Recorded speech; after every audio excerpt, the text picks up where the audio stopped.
সমদ্বিবাহু ত্রিভুজ মানে যার দুই বাহু সমান। তো আমাকে বাহুর মান বলে দিছে, বলছে দুইটা বাহুর মান কি হবে 5 সেন্টিমিটার, আর একটা বাহুর মান 6 সেন্টিমিটার।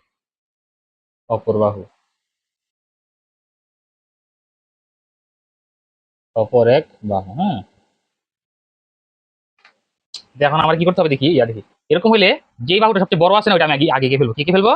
আগে, মানে এটা ভূমিটা আগে এঁকে ফেলবো। তুমি যেটা ভূমি আছে না, ভূমিটা আমি কি করে ফেলবো, আগে এঁকে ফেলবো। তাহলে আমি 6 সেন্টিমিটার এঁকে ফেলি। 0 থেকে 6টা হলো কি 6 সেন্টিমিটার। এরপরে বলছে বাকি দুইটা কত, 5 সেন্টিমিটার না? হ্যাঁ, তাহলে আমি 5 সেন্টিমিটার মাপ নিই এখান থেকে। এই দেখো, যে এখান থেকে 5 সেন্টিমিটার মাপ নিয়ে নিই। এই যে 0 থেকে কি নিলাম, এই যে 5।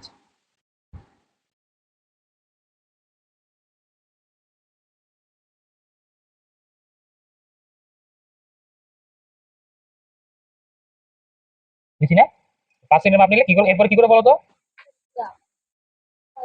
এখান থেকে একটা বৃত্তচাপ আঁকবো। দেখো এটা কিন্তু মারা যাবে না, ঠিক আছে? কম্পাসটা খালি তোমার এখানে বসে এখান থেকে একটা বৃত্তচাপ এঁকে দিব। যত লম্বা বৃত্তচাপ মধ্যে সমস্যা নেই, শুধু না মিলাইলেই হবে, তাই না?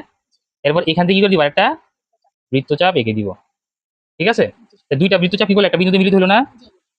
এবার কি করবো, একটা সাথে একটা মিলাই দিব, জাস্ট আর কিছু না।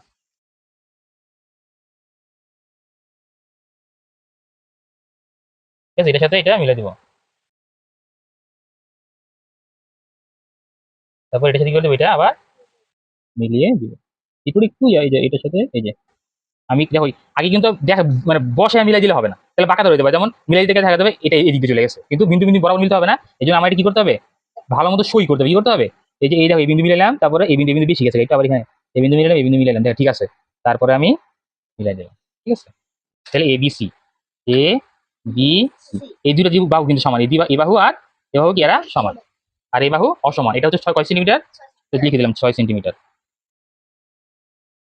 এটা কত সেন্টিমিটার? 5 সেন্টিমিটার।